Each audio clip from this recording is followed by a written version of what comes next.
nagsimula ang paghihirap.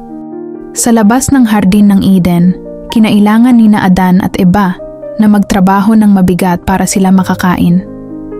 Imbes na masasarap na prutas, puro tinik at dawag ang kanilang nakita. Kasi sina Adan at Eva ay sumuway sa Diyos, kaya hindi na niya sila kaibigan. Pero mas masama pa kaysa rito, sina Adan at Eva ay nakatakdang mamatay. Hindi ba sinabi ng Diyos na mamamatay sila kapag kinain nila ang bunga ng isang punong kahoy? Kaya, nang araw na kumain sila, nagsimula na silang mamatay. Lahat ng mga anak ni na Adan at Eva ay isinilang pagkatapos na palayasin sila ng Diyos sa hardin ng Eden. Nangangahulugan ito na ang kanilang magiging mga anak ay tatanda rin at mamamatay. Kung sumunod lang sina Adan at Eva kay Jehovah, maligaya sana ang buhay nila at ng kanilang mga anak. Wala sanang tatanda, magkakasakit at mamamatay.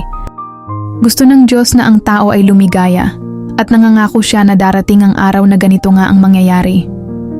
Lahat ay magiging kaibigan ng Diyos at ang buong lupa ay magiging magandang-maganda. Pero si Eva ay hindi na kaibigan ng Diyos, kaya masyado siyang nahirapan sa panganganak. Talagang mahihirapan ang isa kapag sumuway siya sa Diyos, hindi ba? Sina Adan at Eva ay nagkaroon ng maraming anak. Ang panganay nilang anak na lalaki ay nagngangalang Cain. Ang ikalawang anak na lalaki ay si Abel.